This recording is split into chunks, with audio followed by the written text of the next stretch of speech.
Hello, everybody. Dr. Rick Wallace. For those of you who caught the first live stream, I told you I would be back, and I am back. And I am not going to take long, but I am about to go into a place that I don't go into a lot, not because I'm ashamed of it, not because um, the reason I don't go there is I'm a firm believer that one of the ways that you are unable to overcome the past is by continuing to live in it, good or bad. I think that you have to take the lessons and keep moving. But sometimes your past is a testimony to people who are going through things that you've been through. And so, what I decided to do is read from a very transparent part of the book. I told you we're going to be doing readings from a number of different books that I've written. This is book number 20. So, take in mind, it was written a while ago. So, some of the stuff is going to be dated and the numbers will have changed because I've done some more things since then. But this is a very transparent part of the book. I'm going to didact some of it because I want you to actually get the book because it's so much more there. But I'm going to give you enough of it so you can really look into my life and see some things. And I'm going to be reading from chapter 20, The Cost of Greatness. But the subcategory I'm going to touch on is what I personally know about success is a part of this. And it's the last section of this particular chapter. And it says what I personally know about success. I'm going to share some things with you, then I'm going to close out. And I hope that this book blesses you. If you want to get the book, the link is in there. Also, I'm going to tell you about something else special going on right now. But let me take you into a part of my life that people know about because it's not the first time I've talked about it. I've shared it numerous occasions. I talk about it when I speak. And I talk about it in very small increments when I normally speak doing videos. I let you know I went through something in 2010, 2012, up in that area was the worst time of my life. But let me give you a little bit more detailed idea of what took place and why I am who I am today and why I'm as good as I am in what I do today. What I personally know about success. People who do not know me tend to look at the outward appearance and make assumptions. I'm normally extremely casual. I have a number of tattoos, which ultimately leads them to ask me what qualifies me to speak on success. My response is, you mean in addition to the fact that I have successfully launched and operated 44 companies, that's 47 now, over the last 30 years, published 20 books, it's 24, and working on 25 now. After being told I would never get the first book published, obtained 2 doctorate degrees, service clients on an international level, and more. Normally, people who prejudge me will quickly genuflect their assessment after a few minutes of dialogue. However, it is not my personal accomplishment that are important here. It's my story. I was an extremely precocious child, learning to read at the age of 3. And if my grandmother, if my great grandmother, who was also my adopted mother and so much more, was alive, she would add quite loquacious. I literally started my public speaking career at the age of 3.5 years old. My grandmother had taught me the story of the creation from the Bible. And once I learned it, she taught me how to recite it. And then she took me from church to church in the greater Houston area and beyond. And I became known as the little boy who does the creation story. Her teaching me the creation from the first 3 chapters of the Bible was also how I learned to read. So my first encounter with reading was through word recognition. Phonics came later. I would read anything I got my hands on, including the writing on household products, signs, and more. At the age of 5, my grandmother bought me the entire Encyclopedia Britannica from an encyclopedia salesman who stopped by the house and by the time I was 10, I had read the entire set. See, I grew up at a time, I grew up at a time when everybody came by the house, the encyclopedia salesman, the vacuum cleaner salesman, the cleaning guy, the linen guy, every insurance salesman. Everybody came by the house to do business with you. Now we are annoyed as hell if somebody knocks on our door, but everybody came by. The encyclopedia salesman came by.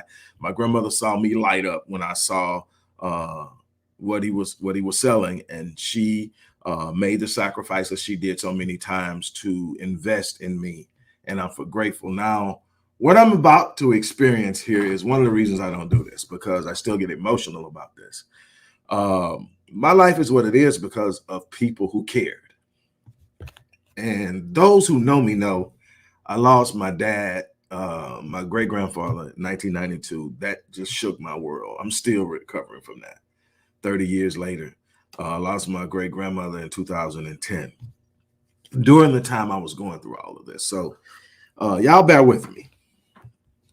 So, moving on to my adult life, I grew up in the inner city community in Houston called Clinton Park, affectionately known as Killer Park.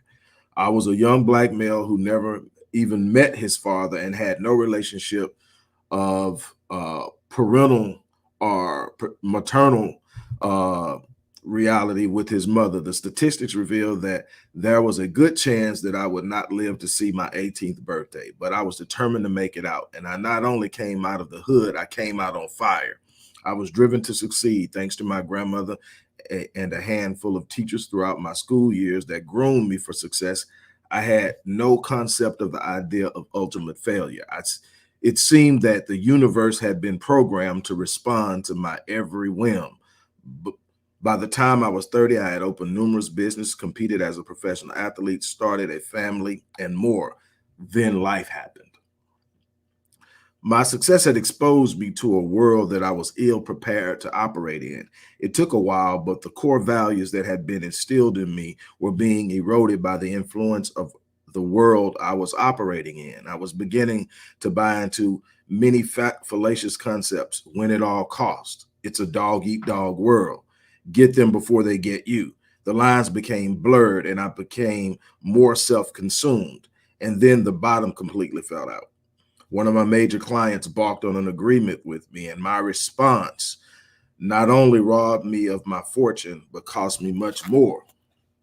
Fortunately, that's not the end of the story. While I was going through the things that I went through during this time, and there's a lot, like I said, you'll get it all in the book, but the one thing that woke me up and kept me going was something my grandfather taught me when I was 17 years old. It was one of many conversations we had about success. And if you've listened to me, you've heard me mention it, but I'm going to read it here. He said, son, in life, you're going to find yourself in one of three places. You will either be going into a storm, in a storm, or coming out of a storm. Your first inclination will be to find someone to blame for your storm. Don't waste your time on such a frivolous pursuit, because 9 times out of 10, that person is you. Instead of looking for someone to blame, focus on your number one responsibility. When you find yourself in a storm, your number one responsibility as a man is to ensure that you come out of that storm a better man than when you went in. Son, allow the storm to develop you. From that moment moving forward, it stopped being about me. It became a quest to build a legacy that I could leave behind that said I was here and I made a difference. At this point, I prayed to the divine creator of the universe. No, I did not pray for mystical deliverance from my situation. I did not beg or plead to be dealt a new hand. I understood that this moment was both the direct consequences of my actions and decisions, as well as a part of my divine destiny. Knowing this moment of difficulty was connected to my destiny reminded me I was built for this. My prayer was actually very simple. I asked the creator to simply continue to provide me with the breath of life. I promised that if I continued to wake up every morning, I would answer the bell. That was my arrangement with God. I wasn't begging, get me out of here, take me out of this, or I can't deal with this. It was simply, don't let me die while I'm in here. Wake me up and I'll answer the bell. And I knew I was built for it. I knew I had in me what it would take to come out of it. And so that's what I did. I said, I'll answer the bell. I was homeless for a year, but during that time, I published 2 of my 16, well, at that time, 16 books, 2 of my, what is now 24 books, started a company working from a laptop that I had. all I had.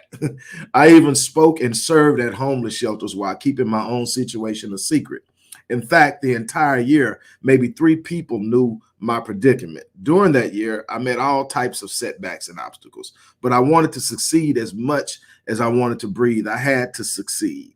I still had children who needed me to succeed. I still had people who needed me to live out a testimony that would provide them with the courage to stand up and face their struggles, disappointments, and delays. I can tell you from my experience that delay does not mean denial. For some, this story will be a turnoff because people don't like to hear about suffering and failures and setbacks and all of that. It comes with a stigma. Well, this story isn't for you then. I will say that the life that it went through saved me. The disappointments and the setbacks saved me. The being on my back saved me.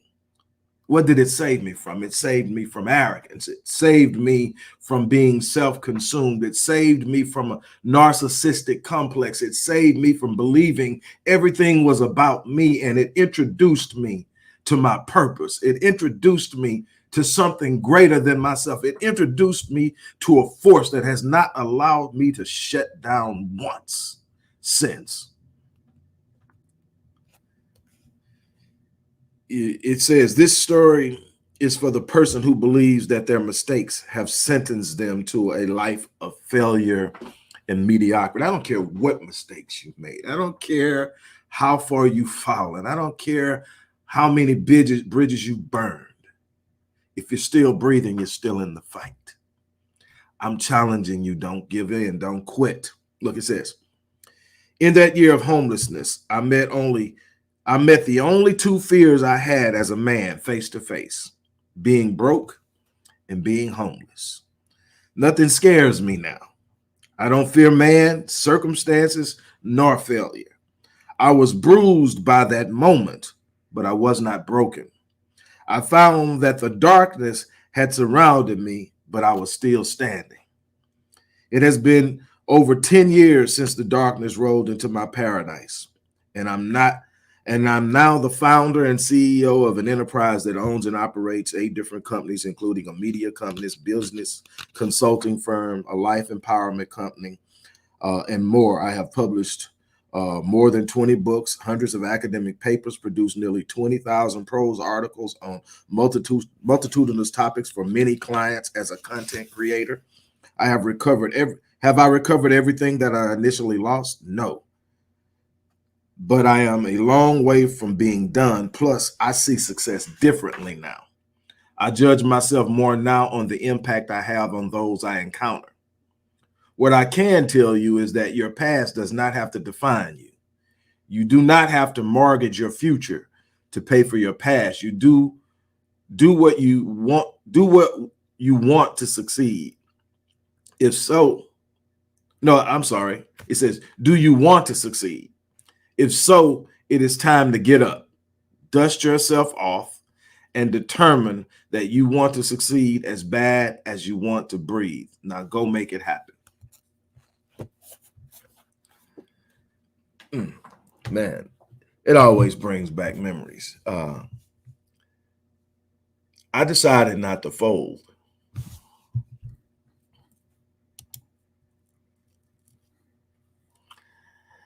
I decided to turn tragedy into triumph. And I know that sounds cliche-ish, but you're going to have to learn how to transform the darkness into a force of light. And I am so grateful that I went through that, because it not only gave me the confidence and assurance that I can take on anything in life, it prepared me to teach other people how to do it as well. It prepared me to set people on fire with a passion associated with their purpose in this world, to give them a sense of hope, to give them a sense of awareness and certainty and confidence that eludes so many, because so many are caught up in that same world that almost destroyed me.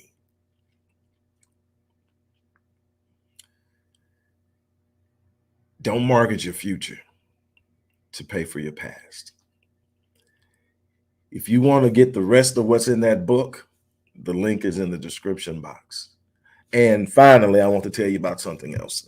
One of the programs that I created a few years back that I am absolutely enjoying is the Rapid Change Breakthrough Session. It's a 1-session encounter with yours truly, where you have a moment where we literally look at where you're at, look at where you want to go, ask some questions, answer those questions, develop a plan, do a DISC assessment, and literally initiate your vision and your dream and send you on your way. One encounter. It's called a Rapid Change Breakthrough Session. It's literally the creation of a moment of breakthrough where you break through the boundaries of your thinking, break through the boundaries of your limitations, break through the boundaries of negative anticipation and speculation and all of that stuff that holds you back, and you literally break through into an idea and thought process that leads you to unimaginable ends. And I have done so well with that. I have unbelievable results. 99.9+% of the people who have participated in this one-on-one encounter have rated it as above satisfactory. And the only person that didn't was a person that said it was satisfactory. I got what I came to get. But everybody else said I got more than what I came to get. And the link to that is in the box. The good thing is we are observing Black Friday, Cyber Monday, Cyber Week, whatever. And so for now, the price has been cut in half. I normally charge $350 for that one breakthrough session. It is now $175. And also, here's the thing. Anybody who signs up within the next 24 hours gets critical mass as a bonus. So you don't have to buy the book if you're going to sign up for the course. The book will come with the course. And like I said, this is 360 plus pages of nothing but power. And it walks you through. This isn't about tagging, tugging on your emotion. Yes, that probably was emotional for some people who's going through some things, but I'm telling you how to get through it in this book. It's not the same as working with me, but I tell you what, if you're a book reader, it's going to really set you on fire. I can tell you that a number of my clients have come to me after reading this book because they applied what was in the book and got results and figured, man, if I can get the results from reading the book, how much can I get from actually working with him? I'm going to tell you, like, the things that fulfill me now, it used to be going after things, what I drove, how much money I could get, and all this stuff like this here. I still like nice cars. I still have a fetish for watches. I don't really have the fetish for clothes I used to have. I done gave away so many clothes. It's crazy. I still love caps. But the thing I get excited about is seeing how I touch lives. And I'm going to tell you, like, when I'm sitting up and I'm working with a client, a person has literally paid me thousands of dollars to work with them. My smallest package for an ongoing process, I'm sharing this with you to make a point, is my bronze package. It's the least expensive package to actually work with me in an ongoing way. I have created Savage in 6, which is a 6-week program. But for most people, they haven't. The Savage in 6 was just created. So I don't have but maybe one person right now with that. But my bronze package is $2,540. So a person has paid me a minimum of $2,500 to work with me. And I'm sitting there and I'm working with them, and they'll say, and I read this part right here, and it said, and they will pick up my book and they're literally reading my book to me. And then it hits, you are making a difference. Because, you know, you see the sales, but do you know what you're wondering? Do they get the book and they just throw it down like many people do? Are they reading the book, or is the book really impacting? Because you don't get a lot of people that come back after they have read the book. They get the book and they write in the comments how excited they are, or they'll come back and write how quickly they got the book, but they don't write about what happened after they read the book. So to have somebody saying, I'm sitting in front of you because I read this book, that right there, there's no price you can put on that.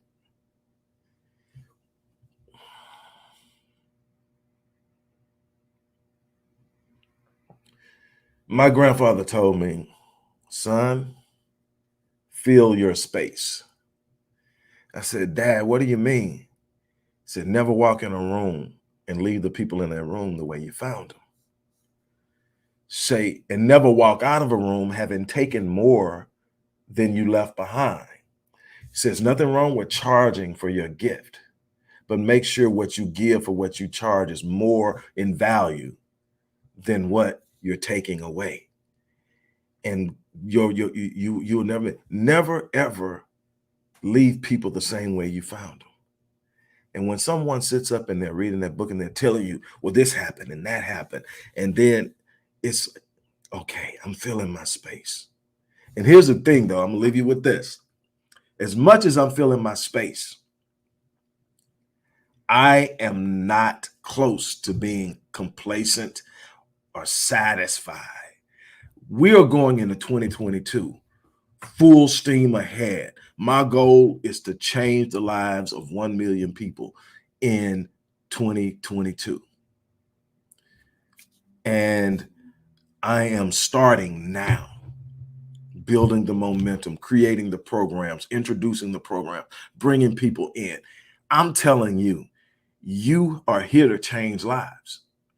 How you fare in this world, how you live in this world, your lifestyle actually will be a product of you changing lives, providing people with what they need, providing people with what is so important to them. The depth at which you do it is going to be up to you, and the reward that you receive will be in direct correspondence to the depth at which you do it. But you can change lives, and your life will be everything you want it to be in the process.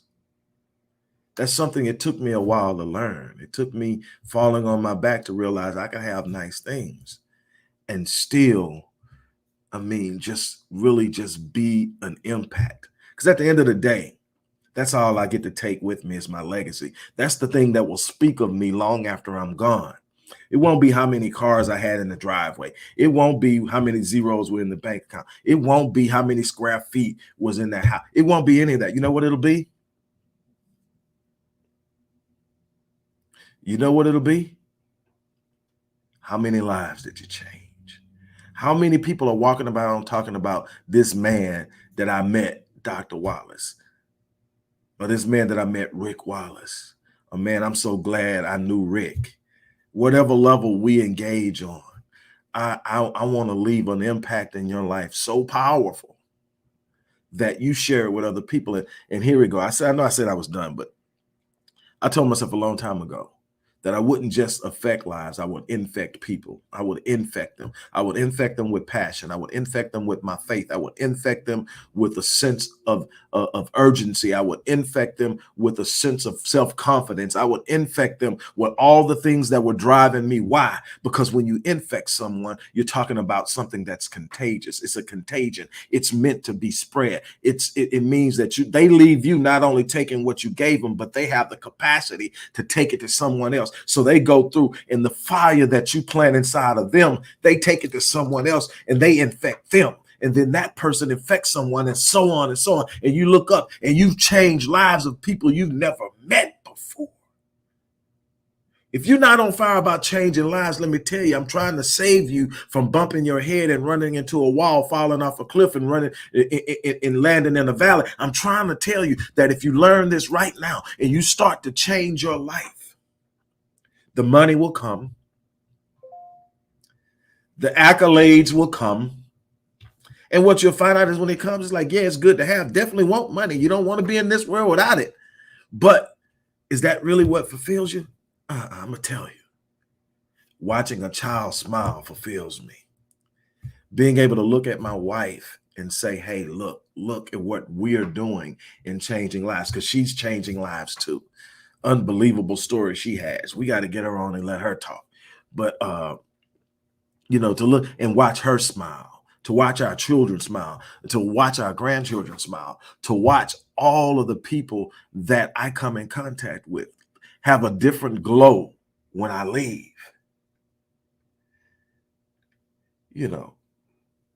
Leave your house, get out of your bed, get out of your bed with an intent to do something powerful, something lasting, something impactful.